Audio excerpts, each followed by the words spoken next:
Hope and encouragement at times requires a shift in perspective, and it also requires correction. There are two things I want to present before you before I peace out.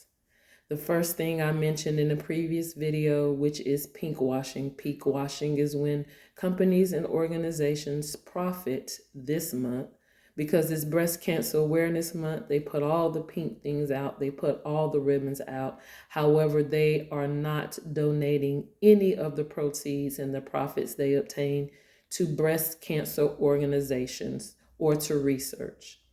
So again, I'm putting this out there, calling you to action to hold them accountable. When you're out in the stores, ask to speak to the manager. Send an email to the organizations, flood their inboxes and hold them accountable. And if they don't know any organizations that they can partner with, I've provided numerous ones for you down below that you can share to them.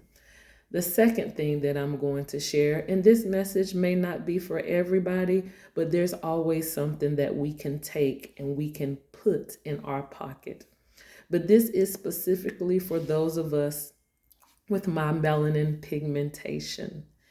This is for those of us who profess to be disciples of Jesus Christ. Racism does exist. Racism will be here like all the other isms until the Messiah or Yeshua returns to this earth. But in the meantime, I want to share with you that racism with us, it does exist. We can be racist. Look at the definition of racism, not the view and the perspective of the world and what has been portrayed, but what racism actually is. Even more, let's look to see what the word has to say when it comes to racism.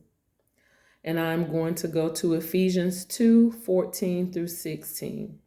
It says, "For Christ himself has brought peace to us.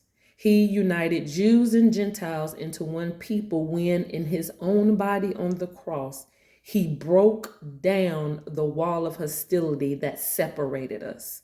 He did this by ending the system of law with its commandments and regulations. He made peace between Jews and Gentiles by creating in himself one new people from two groups.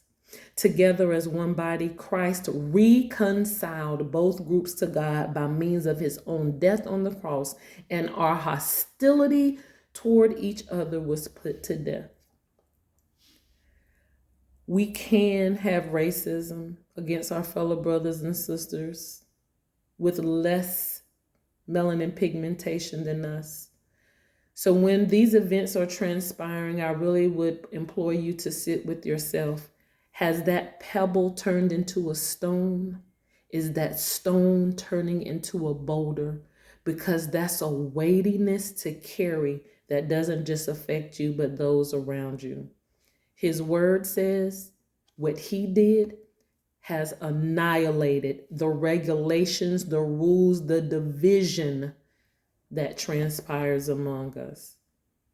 For those that live third way, we know that we're not wrestling against flesh and blood. I agape you, and I'll see you sometime next year.